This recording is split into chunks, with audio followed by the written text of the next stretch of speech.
cu mare să vă facem o urare.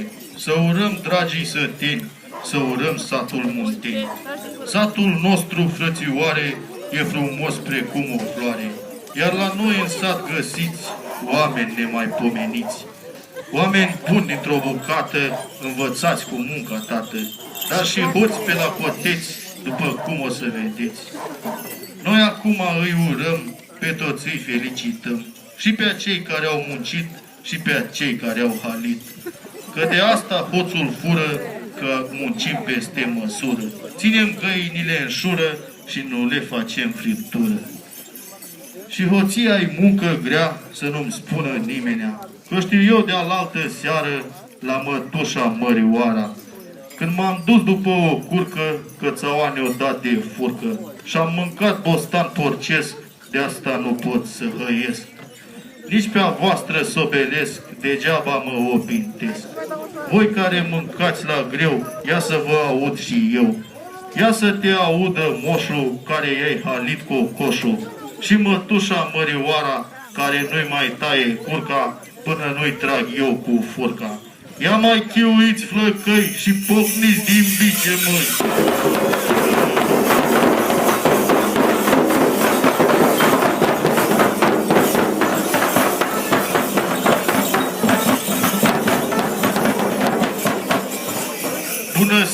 Bună seara, moldoveni din toată țara, din Bacău la Timișoara, din Belcești până în Munteni, de la Huc până în Știubei, de la Brumă la Canal, de la Radu la Huțanu, aici ne este neamul.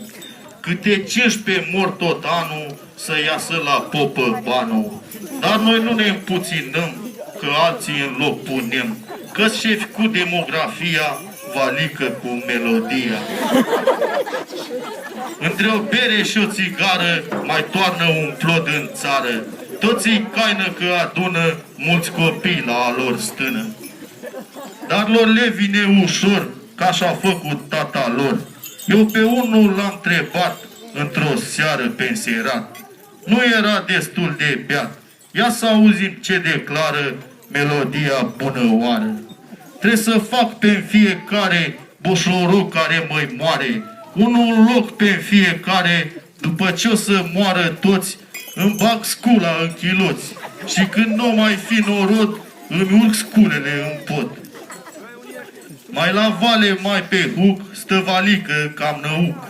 Numără plozii din plasă și tot unul în plus să iasă de când o pleca de acasă. Lasă fie, lasă nască, că au loc unde să pască. La Voștina rupe coastă și peste un an sau doi să ne ure ei pe noi. Să-i lăsăm pe nătărăi, să sunăm din clopoțăi, să se audă peste voi.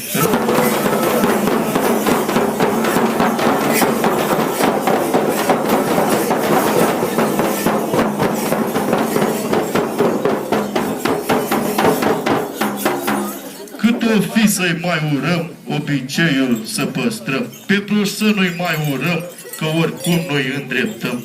Ci pe aceia cu copii, cu necazuri, bucurii, pe cei buni, curați și drepți, pe frumoși și înțelepți. Să-i urăm pe cei ce vin, nu pe cei ce merg la chin. Celor ce se duc în jos, le zic, parastas frumos. Foaie verde de pelin, data asta nu hăim. Nu cumva să îi trezim. Foaie verde n-ați belit, ea ca iarna ne-o găsit. Și o țigară tip lugar, popa-mi cântă în altar. Nu știu popa ori sidiul, nu știe mortul nici viul, nici nu mi-am plătit sicriul. Ia că așa porni duratul, să începem cu începutul. Foaie verde sos de pește, iarna nici iarba nu crește.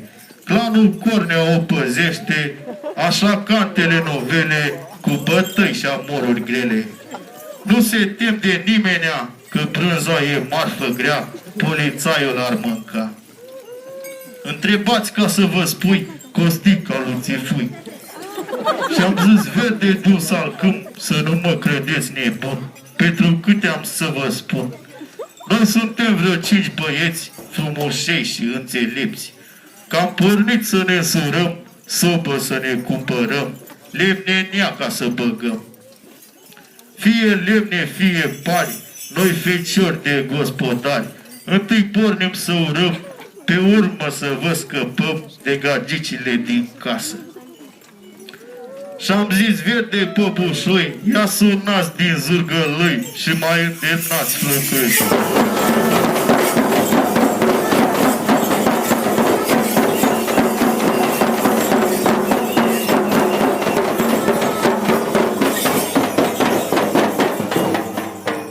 Și umblând așa hoinar, hai să intru la un bar, să mă dreg cu un pahar. La dinuța lume multă, stau grămadă ca la nuntă, dar nu îndrăznesc să intre, ci că nu mai au ce vinte. Că-o venit unul cu un sac, o luat totul și-o plecat. Țața Nica lua Alecu, fără mai taie berbecul. Și se întreabă ca femeia dacă o lua toată berea, că mai trebuie și ei o chilă ca să-și iei o pastilă. Văzând ce s-a întâmplat, Cătălin s-a alarmat, la securitate o sunat. Agenții au acționat și pe hoț l-au demascat. Stavarache au rezolvat, gratii gloase și-au luat și o cameră de filmat tare s-a baricadat. Și-au pus gratii sănătoase de stai cu frica în oase. Dacă ușa se blochează, te-ai gândit la așa fază? Nici berea nu merge în gușă, cam stai cu ochii la ușă. După ceva timp, măi frate, băieții l-au dat pe spate. De butelii l-au scăpat, gaură buget i-a dat. Iute el s-a enervat, mai multe camere a luat și noni le-a instalat, că este vestit prin sat de când DJ a intrat. Noi acum îi lăsăm, că mai e timp să-i urăm, să mergem colo în deal, să mai vizităm un bar, care acum odinioară se chema o gălbioară. Dar aici, din păcate, e închis de mult, măi frate. Rămâneam doar cu privirea, trăim doar cu amintirea. Fiscul a vândut clădirea, peste dealuri, peste voi. Ia sunați din zârgălăi!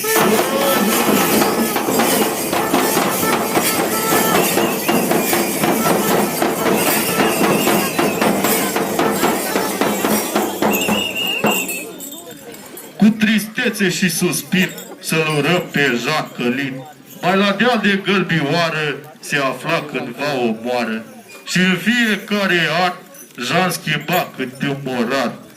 Domnul Jean s-a enervat, el pe moară s-a urcat și a strigat în gura mare, am o moară de vânzare. Nimeni nu s-a îngrămădit că uiumul nu-i nimic. Moara el a dezmembrat și la fier tot a dat. A vândut ce a putut, doar bucata de pământ. Noi pe Neaja nu lăsăm, numai bine îi urăm și mai departe plecăm. Ia mânați din zârgălăi și mai îndemnați flăcăi.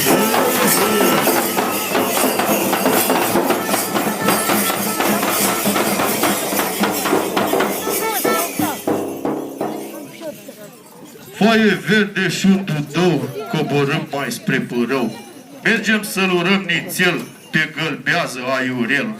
Aiurel, băiat isteț, nu se lasă de comerț. Are un butic, măi frate, când intri te dă pe spate. Și are la marfă, frate, a umplut rafturile toate. Și când vezi ce prețuri are, te lasă cu ochii în soare. Dar ai și un avantaj, altă fată e picaș. Că le schimbă domn Reluțu, precum geambașul Căluțu. Vânzătoarele se bat câte relul de bărbat. Din bănuțul la băbuțe și-a luat și mașinuță. Și acum băiat deștept, vânzătoare cu carnet. Ia și noi să o tragem roată, că-s băiat și nu mi-s fată. Și să mai hăim odată. Mânați, măi! Hăi, hăi!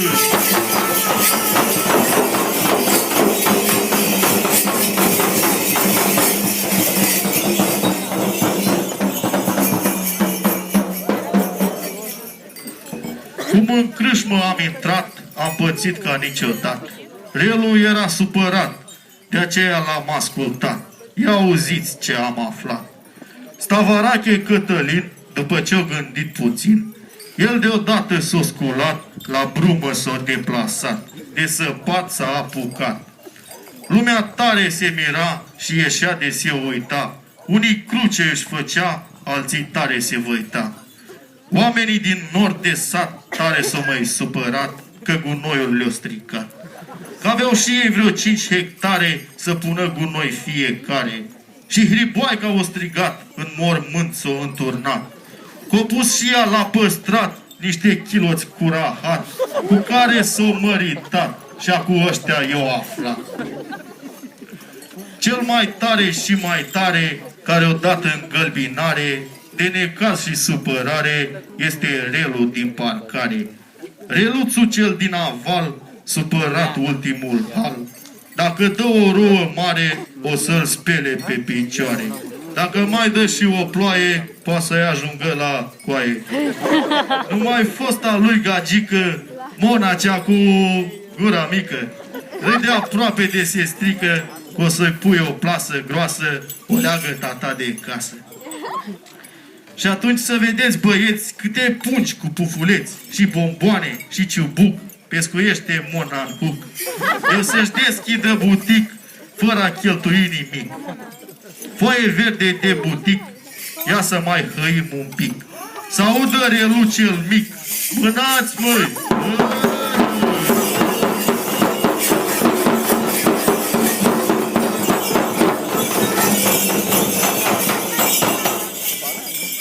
Foaie verde de cicoare, hai la cămin, frățioare. La sfârșit de săptămână, toți cei tineri se adună, se întâlnesc, se relaxează și la disco se distrează, fiindcă nonii le mixează. Și cu asta am încheiat, la etaj noi am urcat, dar nici bine n-am intrat, una înalt am observat, chiar la bar s-au angajat. Blonda șefului, credeți? Nu? Era una cu păr creți. M-am dat la ea la vrăjeală, cu mâna la pipăială. Nu știu cum m-am spăriet, că parcă era băiet.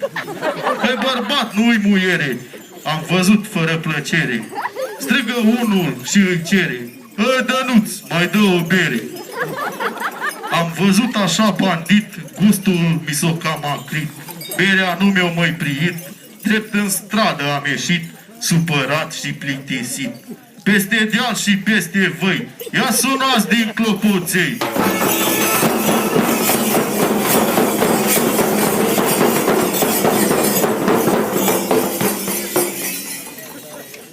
Și am ieșit pe înserat să stau cu lumea la sfat. Și ce credeți că am aflat? Taină mare cu păcat, Badea stava rachetan, rămânând fără un ban, ca să-și cumpere curcan, mai așa pe înserat, când pe când câinii nu bat, ușurel s-a deplasat, nu direct, ci furișat, la Codăiescu la palat. Nu pe el zorab să-l vadă, ci să stea un pic la pândă. Când o pus mâna pe curcă, Nea Lăbucă o pus pe furcă. Și înainte ca să-l bată, omenește-l și întreabă: vrei curcanul de pomană? Du-te și cântă la strană. Îți dădeam eu un colac, dar acum îți dau în cap.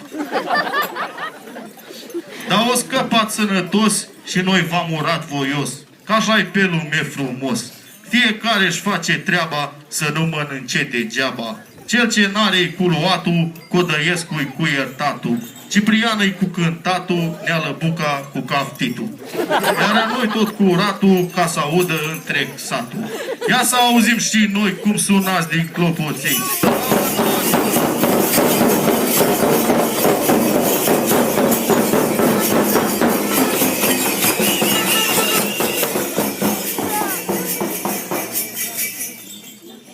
Ia mai ieri de Sfânt Andrei s-o întâmplat vreo 2-3. Porți ca să plece de acasă, unde-s fete mai frumoasă. Că pleca nimic nu are, că le-o găsit fiecare, mai la vale într-o parcare. Dar Nea Radu când îi treaz, iese colo pe pădleaz și se întreabă cu necaz: care ai fost gros de obraz? Frumușele am explicat, cred că grauri odată, toată vara i-ai sunat, tare i-ai mai enervat. Acum ți-o lua poarta, dar la anul îți fură fata. Acum ți-o lua căruța, până la anul îi sparge puța. Poate ești pocit la gură, hai la mine în bătătură, să te învăț eu urătură. Hai, Monica, încoala tata, iau-te cine a luat și poarta. Am prins gaurul cel hoț, arată-i ce ai în chiloț. Uite așa ne-a fost beleaua, de ne-am pus și chirosteaua. Nu-s nici graur, nu-s nici cuc, dar-mi fac buletin de huc. Și am un socru cu trompetă și mă doare la cașchetă. Dacă eu m-am rezolvat, mai am aici un fârtat, tot ca mine neînsurat. Aici stai cu gusturi fine, nu fură porți la oricine. Se cam crede cineva, fură poarta doar la ghinea. L-am văzut eu într-o noapte la Georgiu cu o poartă în spate. Sub un brad o așeza, nu mai putea răsufla. Ce-ai înțeles că ai luat poarta? I-am zis că mi-i dragă fata. Mai bine luai și tu o oaie, nu că mă tem de bătaie. Ia zvârliți poarta din spate și strigați pe deșelate, că acum după Paște o să facem nuntă, frate. Mânați, măi!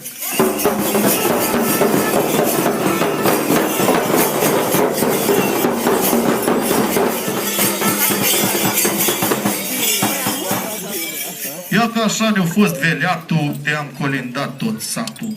Chiar și ieri pe la amiază, toată lumea era trează. Îmi iau calul și căruța și mă duc până la Dinuța.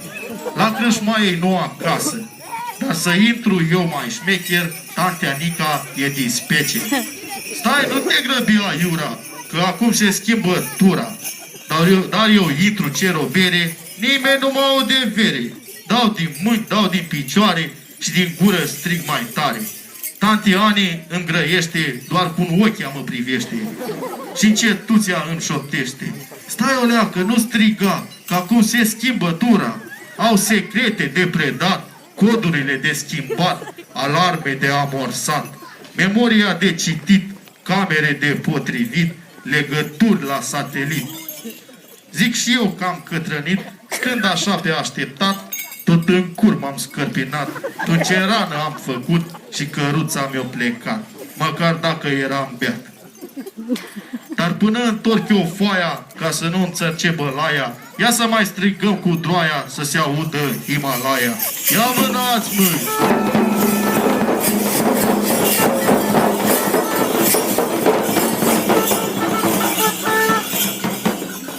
Dar să nu creadă vreo fată că cumva a fost uitată, că nu i-am ajuns la poartă. Nu creadă fata lui tata că dacă nu i-a rupt poarta, nu-i frumoasă sau dorită ca de pesul lăbelită. Ba din contra să afle fata că venim în noaptea asta, iar la anul care vine poate să vină ea la mine. Și la Iștrea hândră lăi să nu mai fie flăcăi, care așteaptă sărăcuță ca să sug o lea de țâță și să pupe o lea de poță. Noi la toate suntem tari ca și niște armăsari. Ia mai nechezați flăcăi și strigați cu toții băi.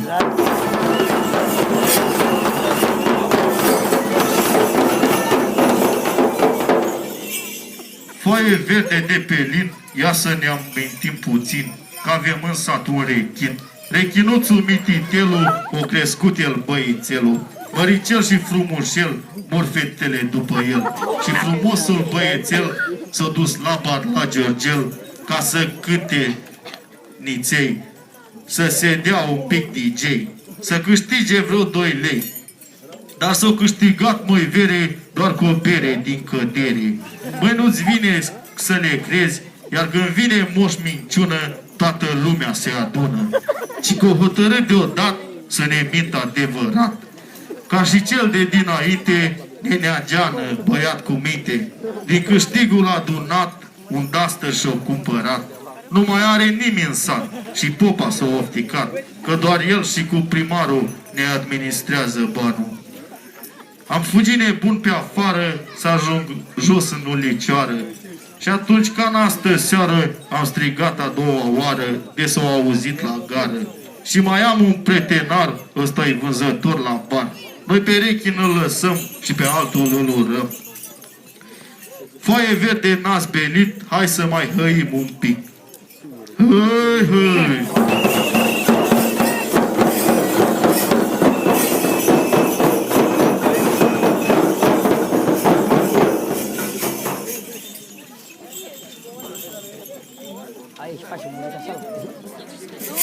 Vi-l spun eu dacă nu-l știți, e Costică lui Bârtuț. Că a ajuns din vânzător la patroană întorchitor. Iar când șefa i-a plecat și singur el l-a lăsat, el degeaba nu a stat, urgent s-a recalificat. Babysitter l-am aflat, nepoțel sau nepoțică, știe el ce are în cârcă, cu cine are de furcă. Noi îi urăm la mulți ani să nu ne creadă golani. Și vouă care ascultați că sunteți femei, bărbați, hai da cu noi și strigați plugul nostru îndemnați. Mânați, măi!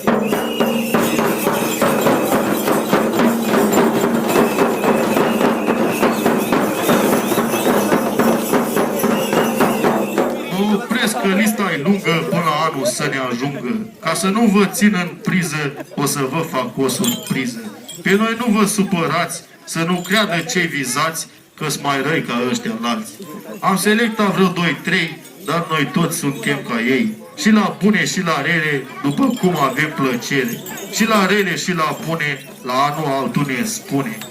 Numai noi să ajungem bine, împreună să ajungem, obiceiul să-l păstrăm. Și cei harnici să urăm, iar cei leneși să ascultăm. La oaltă toți să bem, chiar de avem, chiar de n-avem. La Georgel ne prezentăm și pe cont ne îndatorăm. Până la urmă v-am urat în numele meu adevărat și a consilierului amorezat și a secretarei fără bărbat. Are unul, dar răsuflat, cu telefonul stricat și căluțul a sudat. Multe aș vrea să vă mai spun, soacra mă crede nebun. Vă urăm la toți acum să aveți un an mai bun, sănătate la mulți ani, să aveți noroc la bani. Vă urăm să fiți iubiți, să aveți tot ce vă doriți. Noi acum vă părăsim, sănătate vă dorim. Viorei și clopoței, opriți plugul, măi, flăcăi!